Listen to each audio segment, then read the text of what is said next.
बंद कमरे में बैठे ये सभी चेहरे बीजेपी के ब्राह्मण विधायक हैं। ये आरोप लगाते हुए कहते हैं, उत्तर प्रदेश सरकार में रहते हुए हमें सम्मान नहीं मिलता। ब्राह्मण इस वक्त अछूत बन गया है। अधिकारी हमारे सुनते नहीं हैं। हम पर SC/ST एक्ट के झूठे मुकदमे लगाए जा रहे हैं।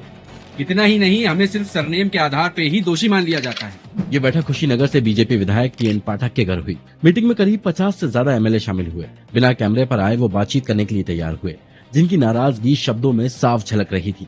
हम रोज इग्नोरेंस झेलते हैं, हमें हिदायत देकर चुप करा दिया जाता है। लेकिन एक बात तय है, पार्टी और समाज के भीतर ब्राह्मण विधायक जिस तरह का अपमान सह रहा है, उसका गुस्सा आज नहीं तो कल जरूर फूटेगा।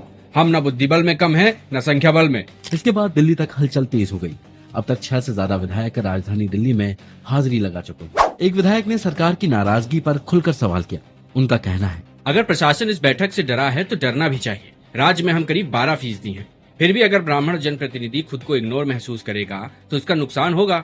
जिस कम्युनिटी का आज बोलबाला है, उससे संख्या में हम लगभग 2 गुने हैं। बातचीत में हमें पता चला कि बैठक अचानक नहीं हुई। इसकी प्लानिंग करीब 2 साल से चल रही थी। 50 से 60 विधायकों को एक साथ जुटने में वक्त लगा। कुछ विधायक बैठक में नहीं पहुंचे। बताया गया कि करीब 17 विधायक डर से पीछे हट गए। उन्हें आशंका थी कि कहीं वो सियासी निशाने पर न आ जाए। बैठक की प्लानिंग कैसे हुई, इस पर हमें जवाब मिला।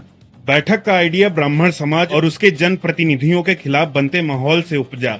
विधायकों की शिकायत थी, अगर ब्राह्मण पीड़ित हों तो उसे अनसुना कर दिया जाता है, लेकिन ब्राह्मण के खिलाफ शिकायत हो तो उसे बढ़ा चढ़ाकर सुना जाता है। आगे की बैठक और रणनीति पर एक विधायक का कहना है, नेतृत्व से सीधी बात की जाएगी।